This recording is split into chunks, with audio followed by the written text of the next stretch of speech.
بسم اللہ الرحمن الرحیم۔ شیخ عبدل واحد رضی اللہ تعالی عنہ اور ان کی جنت کی ساتھی۔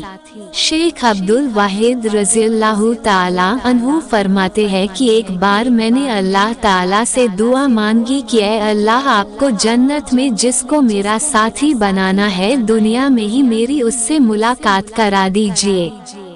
فرماتے ہیں کہ مجھے خواب میں بتایا گیا کہ حبشہ کی رہنے والی ایک عورت میمونہ ہے جو جنت میں تمہاری ساتھی بنے گی، لہٰذا میں اس بستی کی طرف چل پڑا۔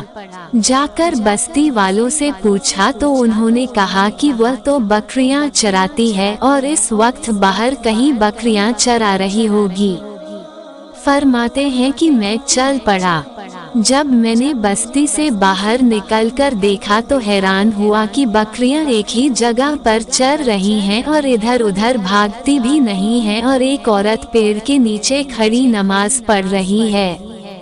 جب میں نے غور کیا تو میں نے دیکھا کہ جہاں بکریاں چر رہی تھی وہاں اس چراگاہ کے کنارے کچھ بھیڑیے بیٹھے نظر آئے۔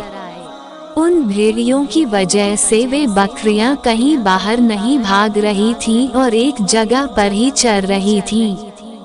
جب اس عورت نے سلام پھیرا اور مجھے دیکھا تو کہنے لگی، عبدل واحد اللہ رب العزت نے ملاقات کی وعدہ گاہ تو جنت بنائی ہے، تو پھر تم دنیا میں کیسے آ گئے؟ میں نے کہا کہ میں نے دعا مانگی تھی جو اللہ رب العزت کے یہاں قبول ہو گئی، مگر اب میں آپ سے ایک بات پوچھنا چاہتا ہوں کہ میں نے ایسا منظر تو کبھی نہیں دیکھا کہ آپ نماز پڑھ رہی تھی، بکریاں چر رہی تھی اور بھیڑیے بیٹھے ہوئے تھے اور وہ بکریوں کو کچھ نہیں کہہ رہے تھے۔ مجھے اس کا راز سمجھ میں نہیں آ رہا ہے۔ وہ کہنے لگی، عبدل واحد، یہ بات سمجھنی آسان ہے کہ جس دن سے میں نے اپنے پروردگار سے صلح کر لی ہے اس دن سے بھیڑیوں نے میری بکریوں سے صلح کر لی ہے۔